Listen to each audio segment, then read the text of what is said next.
सम्भाषणसन्देशसंस्कृतमासपत्रिकायां प्रकाशितानां बालकथानां ध्वनिप्रसारणम् इदं बालमोदिनी इति। कर्मसु कौशलम्। कस्मिंश्चित् प्रातःकाले काचित् महानौका बहून् यात्रिणः स्वीकृत्य प्रस्थिता। माध्याह्ने एकं नौकेन्द्रं प्राप्य एषा महानौका अकस्मात् स्थगिता, विचित्रं ध्वनिं कृत्वा। नौकाचालकाः सर्वे तन्त्रज्ञाः च प्रयत्नम् आरब्धवन्तः कुत्र समस्या स्यात् इति ज्ञातुम्।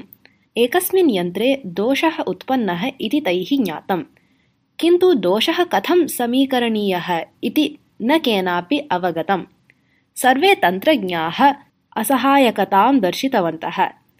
तावता व्यवस्थापकेन ज्ञातं यत् नगरे कोऽपि यन्त्रविशेषज्ञः अस्तीति। सः तम् आह्वातुं जनं प्रेषितवान्।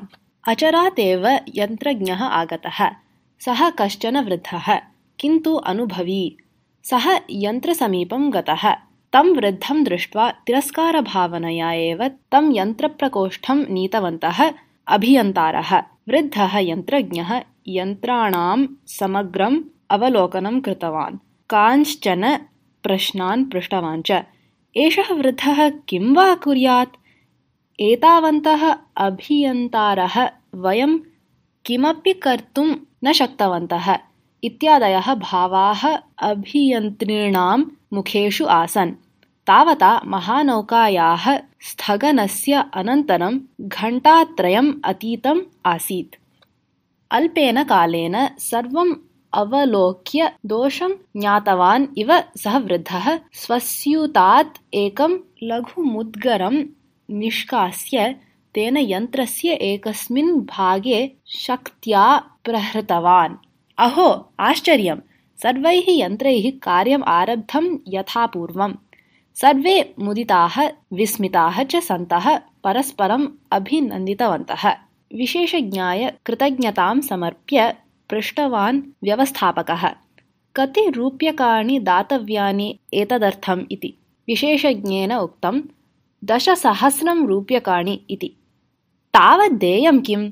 भवान् तु लघुमुद्गरेण एकं प्रहारं कृतवान्, तावदेव। तदर्थम् एतावन्ति रूप्यकाणि देयानि किम्? इति सकोपम् उक्तवान् व्यवस्थापकः।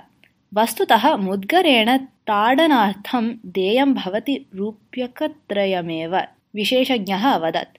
किन्तु भवता इदानीमेव उक्तं 10,000 रूप्यकाणि देयानि इति। साश्चर्यं पृष्टवान् व्यवस्थापकः। आम्, मुद्गरेण ताडनार्थं देयं भवति रूप्यकत्रयमेव, किन्तु कुत्र ताडनीयम् इति निर्णयाय यत् कौशलमपेक्षितं तस्य निमित्तं देयानि भवन्ति 9,997 रूप्यकाणि, शान्ततया अवदत् विशेषज्ञः। कौशलस्य मूल्यं भवति अत्यधिकम् इति ज्ञातवान् व्यवस्थापकः तस्मै विशेषज्ञाय 10,000 रूप्यकाणि दत्त्वा तं प्रेषितवान्।